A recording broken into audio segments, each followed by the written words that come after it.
সম্পত্তি লিখে দিয়ে গেছে, সব জমি লিখে দিয়ে গেছে। আমি আর আমার মারে ভুল বুঝছি, আমার মা তো আর দুনিয়াতে বেঁচে নাই।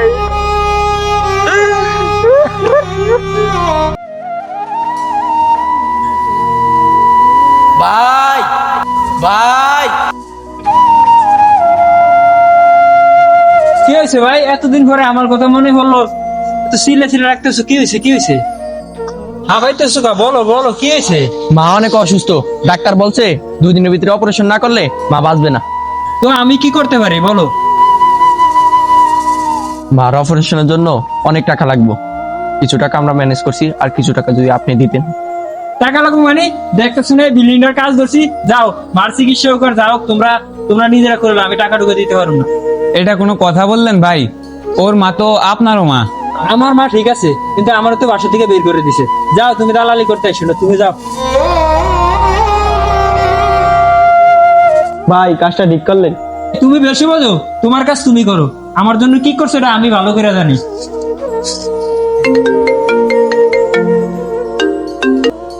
হ্যাঁ তো জান, আমি একটা গোল্ডের জিনিস পছন্দ করেছি। আচ্ছা আচ্ছা আচ্ছা ঠিক আছে জান, ঠিক আছে ঠিক আছে, তোমার জন্য ওই 50,000 টাকা ব্যাংক থেকে উঠাই না তোমার গহনা বানাই দিন, ঠিক আছে? রাখো তাহলে। আহারে, মানুষ মার জন্য টাকা ছেলে দিল না, আর বোর জন্য 50,000 টাকা গহনা কিনে দিতেছে। কিরে, অপারেশনের তো আজকেই লাস্ট ডেট, টাকা পয়সা জোগাড় হয়েছে? সামান্য কিছু জোগাড় করছি, ভাইয়ের কাছে গেলাম, ভাই তো দিল না, মনে হয় মারে আর বাঁচাইতে পারব না। কল আছে তোর? সরি, আপনার মাকে আমরা বাঁচাতে পারলাম না। কিরে কিরে, কি হয়েছে? কান্দাস কেন, কি হয়েছে তোর? মার বেঁচে নাই।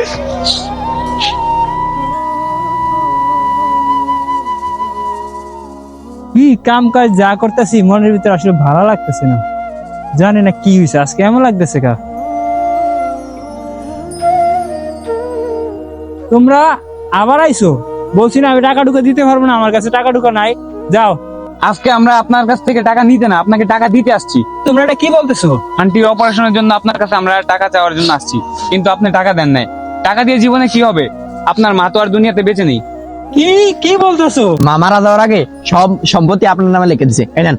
মা, আজকে আমার মা আমার সব সম্পত্তি লিখে দিয়ে গেছে, সব জমি লিখে দিয়ে গেছে। আমি আর আমার মারে ভুল বুঝছি, আমার মা তো আর দুনিয়াতে বেঁচে নাই।